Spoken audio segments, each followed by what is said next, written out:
To watch the full lecture of all subjects, kindly subscribe to my YouTube channel and press the bell icon because whenever I post the new videos, you will get the immediate notifications.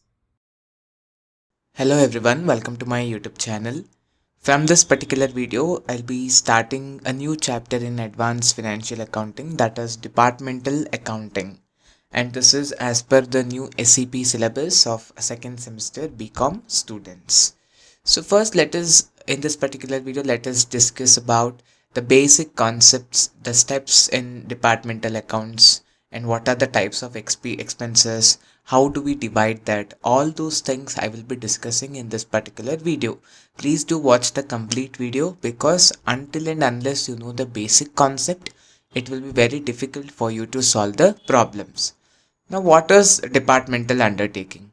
Suppose imagine there is a big organization where a CEO is leading an organization, and that particular organization will be having various departments.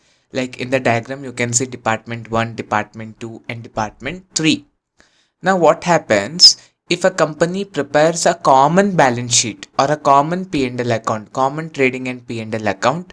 It cannot know whether each department is making good profits or not, or if a company wants to know whether each department is doing really well or not, or if it wants to know which department has performed really well and which department is running in loss, then it has to prepare a separate books of accounts for each department. So what is the purpose of we learning this departmental accounts is to know the performance of each department separately. Suppose what is the performance of department 1, what is the performance of department 2. So to know the performance of each department, we need to prepare departmental accounts. So since in departmental accounts the books of accounts are maintained separately, whether which department is making profit, which department is making loss, so this can be ascertained easily. So to prepare all these things, we are learning departmental accounts. Now there are two types of methods of maintaining the departmental accounts. One is singular method and second one is columnar method. Under singular method, separate books of accounts, separate trading account, separate P&L account and separate balance sheet is prepared for each individual departments. But in columnar method, same P&L account, common books will be maintained but with different columns. So department A will have different column, department B will have different column and department C will have different column. So these are the two various methods, but mostly we'll be solving using columnar method only. Now there are 5 steps in preparing the departmental accounts. The first one is we will be preparing departmental trading account, that is using columnar method only. And this departmental trading account is prepared to ascertain the gross profit or gross loss from each department. So what are the things that we will be considering in trading account? One is opening stock of each department, the purchases or purchase returns. Usually we call it as net purchases. What is the meaning of net purchases? Net purchases is nothing but purchase minus purchase return. So purchase minus purchase returns will be considered. Any sales minus sales returns or net sales will be considered. And direct expenses. So direct expenses such as wages, carriage inwards and any commissions paid on purchases will be considered as direct expenses, and this will be considered in preparation of departmental trading account. The next last one will be the closing stock of each department. Now suppose all these details, so opening stock or purchases or sales or direct expenses, this all details will be available in the accounting records. Okay, in the books of accounts will be given for you in the question. In that for each department the values will be given. Sometimes if the values are not given, individual, suppose direct expenses, wages. So wages for department A, wages for department B, wages for department C. If they have not given, or if they have given total wages, then we have to divide or apportionate it between each department on some basis. Sometimes in the question directly they would have given, or sometimes common expense they would have given. So that expense, total expense, it has to be divided for each department. So there are certain bases that will be dividing. First one is freight charges. If it is freight charges or carriage inward or import duty on purchases, we will be dividing on the ratio of net purchases. When we are speaking about net purchases, it is nothing but purchases minus purchase returns. Then power charges. Based on meter reading of each department, we will divide or by the floor space that is occupied by each department. When it comes to water charges, again the meter reading will be considered for each department.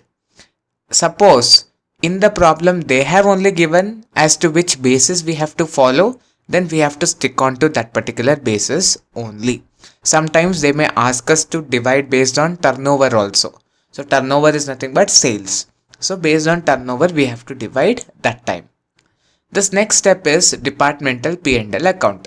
So while preparing departmental P&L account, at last we will be getting the net profit or net loss. That's why we are preparing departmental P&L account. So for preparation of this account, we need gross profit or gross loss. Where do we get this gross profit or gross loss? From our step 1 answer. In step 1 we would have got gross profit or gross loss. Then income of each departments and indirect expenses of each department will be taken into consideration, and again all these details will be available in the books of accounts. If individually it is not available, then we have to again apportion it. So when we speak about discount received, it will be based on our net purchases, and commission earned. If a common commission is given, then we have to divide based upon the ratio of net sales, and reserve for discount on creditors, this will be again on the ratio of net purchases. Again in the problem, if any specific basis is mentioned, then we will have to stick on to that particular specific basis. Now for the direct expenses, we have to divide it on different bases.